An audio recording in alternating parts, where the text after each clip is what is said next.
देश में corona virus ने पहले ही दुनिया में तूफान खड़ा कर रखा है कि इसी बीच भारत में एक और चक्रवाती तूफान अम्फान ने दस्तक दे दी है।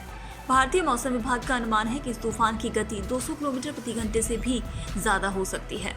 कई मायनों में तूफान साल 2014 में आए हुदहुद तूफान से काफी ज्यादा भयावह और विध्वंसक हो सकता है।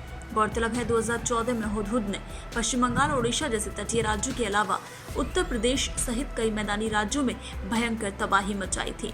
हुदहुद तूफान के वक्त आईएमडी की चेतावनियों पर संज्ञान लेते हुए राष्ट्रीय आपदा मोचन बल ने जमकर तैयारियां की थी। लगभग 300 से ज्यादा राहत शिविर बनाए गए थे और 3 लाख से ज्यादा लोगों को कैंपों में शिफ्ट किया गया था। यही कारण था कि मौत के आंकड़ों को काफी कम संख्या पर सीमित किया जा सका। इसके बावजूद भी सरकारी और निजी संपत्तियों का काफी नुकसान हुआ था। तूफान की भयावह रफ्तार, तेज बारिश और अन्य प्राकृतिक घटनाएं विनाश का कारण बन सकती हैं। इसके अलावा बारिश और तूफान के बाद पैदा होने वाली भूखमरी, विस्थापन और कोरोना जैसी समस्या इस बार काफी विकराल हो सकती है। हुदहुद या अन्य तूफानों के वक्त भारत को सिर्फ तूफान से लड़ना था, लेकिन इस बार कोरोना के संक्रमण से जूझ रहे भारत के लिए ये तूफान दोहरी मुश्किल पैदा कर रहा है। ऐसे में आशंका जताई जा रही है तूफान हुदहुद ही नहीं, अब तक देश में आए सभी बाकी तूफानों से भी भयावह हो सकता है। भारतीय मौसम विभाग ने चक्रवाती तूफान अम्फान अगले 4 दिनों में बेहद खतरनाक चक्रवात बनने की चेतावनी जारी की। आईएमडी ने मछुआरों को दक्षिण से मध्य बंगाल की खाड़ी में अगले 24 घंटे में नहीं जाने की सलाह दी। इससे हुई तेज बारिश के कारण किसानों की फसल की तैयारियां और तैयार फसलों पर काफी असर पड़ेगा। देश के कई हिस्सों में किसान धान की फसल की तैयारी शुरू कर रहे हैं। बारिश के चलते कई फसल की तैयारी आसान भी हो सकती है, तो कई तैयारियां काफी पिछड़ सकती हैं। तूफान में किसानों का भी अच्छा खासा नुकसान होने की आशंका है। यही कारण है कि तटीय राज्यों में समुद्री तट पर रहने वाले लोगों को हटाया जा रहा है। पिछले कई दिनों से तैयारियां जारी हैं। पश्चिम बंगाल, ओडिशा, आंध्र प्रदेश और तमिलनाडु जैसे तटीय राज्यों में एनडीआरएफ की टीमें तैनात कर दी गई।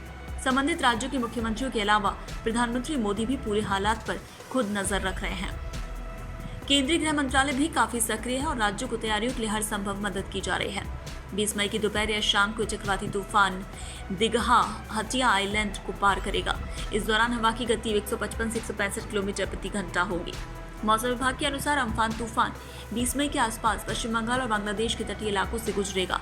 तूफान की तीव्रता के कारण काफी नुकसान की आशंका जताई जा रही है।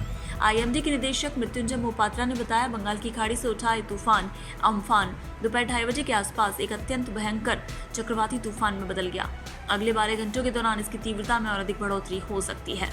चक्रवाती तूफान अम्फान अगले 24 घंटों तक उत्तरी दिशा में आगे बढ़ता रहेगा। 24 घंटों के बाद ये अपनी दिशा बदलेगा और उत्तर तथा उत्तरी पूर्वी दिशा में आगे बढ़ेगा। अनुमान है कि तूफान अम्फान 21 मई को बांग्लादेश पर लैंडफॉल करेगा। आपको बता दें, चक्रवाती तूफान अम्फान को देखते हुए आईएमडी ने आंध्र प्रदेश, पश्चिम बंगाल, त्रिपुरा, मिजोरम, मणिपुर में पहले ही ऑरेंज अलर्ट जारी किया है। यहाँ तूफान की वजह से बारिश हो सकती है। मौसम विभाग के अनुसार बंगाल की खाड़ी में उठे तूफान अम्फान के कारण दिल्ली एनसीआर के इलाके में भी मौसम में बदलाव देखे जा सकते हैं। चक्रवाती तूफान अम्फान इस समय बंगाल की खाड़ी पर 12.5 डिग्री उत्तरी अक्षांश और 86.4 डिग्री पूर्वी देशांतर पर है। बिहार और झारखंड में मौसम में बदलाव हो सकता है। यहाँ भी चक्रवाती तूफान अम्फान के प्रभाव के कारण बारिश की संभावना बन रही है। ओडिशा में चक्रवाती तूफान अम्फान से निपटने के लिए बड़े स्तर पर इंतजाम किए जा रहे हैं। बीते कुछ सालों में कई समुद्री तूफानों से डटकर मुकाबला कर चुके ओडिशा में इस साल भी तूफान से निपटने के लिए युद्ध स्तर पर तैयारियां हो गई हैं।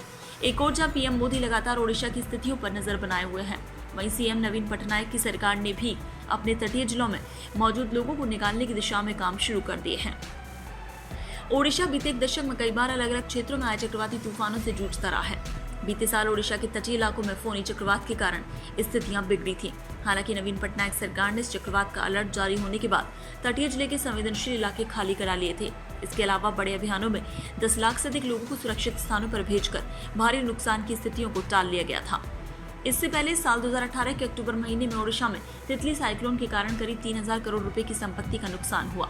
2014 में ओडिशा में हुदहुद साइक्लोन के कारण तटीय इलाके प्रभावित हुए थे। अक्टूबर 2014 के साइक्लोन में ओडिशा के 16 जिले प्रभावित हुए थे।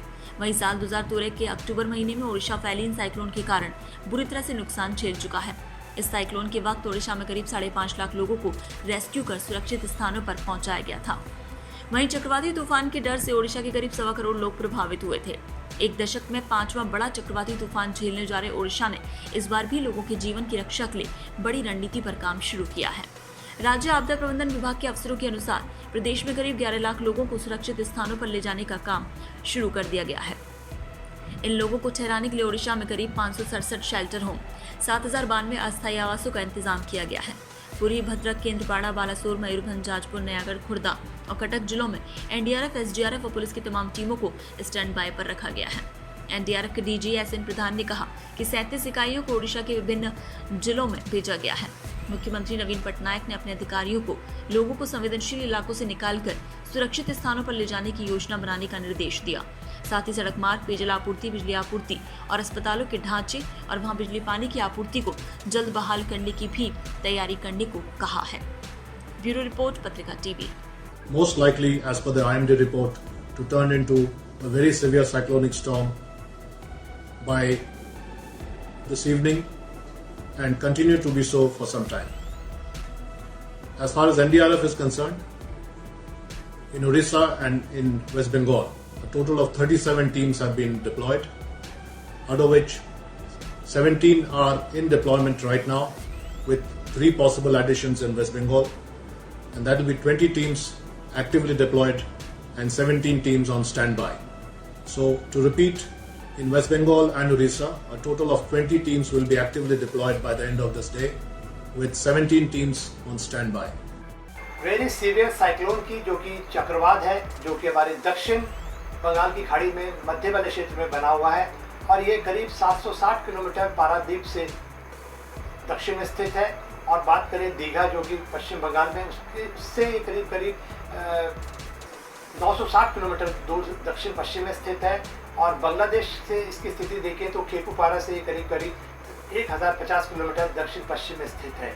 और ये जो है अभी अगले कुछ घंटों में सुपर साइक्लोन बनने वाला है और उसके बाद जो है ये अब इसकी जो आगे की मूवमेंट होगी ये उत्तर पूर्वी दिशा में आगे बढ़ता हुआ 20 तारीख को खासकर दिन में और शाम के समय ये पश्चिम बंगाल और बांग्लादेश के तट को पार कर सकता है। खासकर जो है आपके दीघा और हतिया द्वीप जो है उसके बीच में से ये पार करेगा और जब ये पार करेगा उस समय तो इसकी जो थोड़ी सी इंटेंसिटी कम हो जाएगी, यानी सुपर साइक्लोन से ये वेरी सीवियर साइक्लोन बन जाएगा।